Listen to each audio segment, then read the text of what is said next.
ఈ మొంతా తుఫాన్‌లో మనం తీసుకోవాల్సిన జాగ్రత్తలు ఏంటంటేనండి, ఈ ఐఎండీ అంచనాల ప్రకారం అండి అక్టోబర్ 28 మంగళవారం సాయంత్రం గాని, రాత్రి సమయంలో గాని తుఫాను కాకినాడకి సమీపంగా ఆంధ్ర తీరాన్ని దాటే అవకాశం ఉందండి. ఈ తుఫాను వేగం సుమారండి 90-100 కిలోమీటర్ల/అవర్ ఉండొచ్చండి. దీనివల్ల అత్యంత భారీ వర్షాలు, బలమైన గాలులు సంభవిస్తాయండి. మీకు అన్ని రకాల అత్యవసరాలకి 112 112 కాల్ చేయండి. ఫస్ట్ మీ ఇల్లు మరియు వ్యక్తిగత భద్రత అండి. మీ మొబైల్ ఫోన్లు, పవర్ బ్యాంక్స్ ఫుల్‌గా రీచార్జ్ చేసి పెట్టుకోండి. బ్యాటరీ ఉన్న టార్చ్ రెడీగా పెట్టుకోండి. ఎక్స్‌ట్రా బ్యాటరీస్ కూడా రెడీగా పెట్టుకోండి. 3 రోజులకి సరిపడా త్రాగునీరు, డ్రై ఫ్రూట్స్, ఓఆర్ఎస్, అవసరమైన మందులు, మీ పిల్లలకి శిశువులకు సంబంధించిన వస్తువులు రెడీగా పెట్టుకోండి. రెడీగా తీసుకెళ్ళటానికి చిన్న బ్యాగ్ ఒకటి రెడీగా పెట్టుకోండి. ఆ బ్యాగ్‌లో మీ ఆధార్ ఐడీ కార్డులు, క్యాష్, క్రెడిట్ కార్డులు, ప్రిస్క్రిప్షన్స్, ఫస్ట్ ఎయిడ్‌కి అవసరమైన మందులు, శానిటరీ ఐటెమ్స్ ఇయన్నీ తడవకుండా మీరు ఒక కవర్‌లో పెట్టుకోవాలండి. మీ పైకప్పు, బాల్కనీలో ఏమన్నా ఊగిపోయే వస్తువులుంటే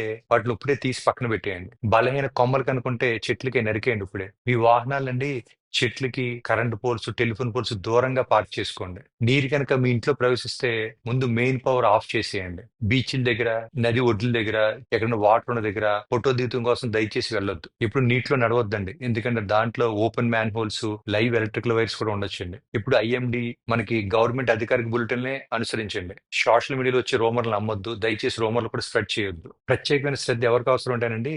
గర్భిణీ స్త్రీలకు, వృద్ధులు, డయాలిసిస్ పేషెంట్‌లకి, ఆక్సిజన్ మీద ఉన్న పేషెంట్లు వీళ్ళందరినీ మీకు 3 రోజులు సరిపడా మందులతో ఈ రోజే సురక్షితంగా పవర్ ఉన్న ప్రదేశానికి తరలించేయండి. Safe place తరలించండి. మీరు కనుక రాజమండ్రిలో ఉన్న ఆ గోదావరి బెల్ట్ అంతా ఉన్న ప్రజలకి ప్రత్యేక సూచనలు ఏంటంటేనండి, ఈ రాజమండ్రి మన సముద్ర తీరానికి దూరంగా ఉన్నానండి, మనకి ఈ గోదావరి వరద, అర్బన్ ఫ్లడ్డింగ్ ప్రమాదం ఎప్పుడూ ఉంటదండి. ప్రత్యేకించి ఈ ధవళేశ్వరం మనకి బ్యారేజ్ నీటి విడుదల సమయంలో చాలా జాగ్రత్తగా ఉండాలండి. ఈ గోదావరి గట్లు పైకి ఆటిల పైకి వెళ్ళొద్దు. మీరు తక్కువ ఎత్తు ఉన్న కాలనీలో ఉంటారంటే దయచేసి ముందే సురక్షిత ప్రాంతాలకు వెళ్ళిపోండి. ఎక్కువ ఎత్తున్న ప్రదేశాలకు వెళ్ళిపోండి. మీ వాహనాన్ని బాగా ఎత్తైన వీధుల్లో పార్కింగ్ చేయండి. లోతున్న ప్రాంతాలు చేయొద్దు. మీ బాల్కనీలో టెర్రస్ డ్రైన్లు క్లీన్ చేయండి. ఎప్పుడైనా రోడ్డు మీద గానీ, అక్కడ వంతెన దగ్గర గానీ మీకు నీట్ లెవెల్, వాటర్ లెవెల్ ఉంటారంటే దయచేసి దాన్ని మీరు వాహనంతో దాటదానికి ప్రయత్నించొద్దండి. ఎందుకంటే వాహనం వాటర్‌లో కొట్టుకుపోవచ్చండి. ఫ్యూల్ ఎంత ఉందో లేదో చూసుకోండి. క్యాష్ రెడీ చేసుకోండి. 3 రోజులు సరిపడా మందులు రెడీ చేసుకోండి.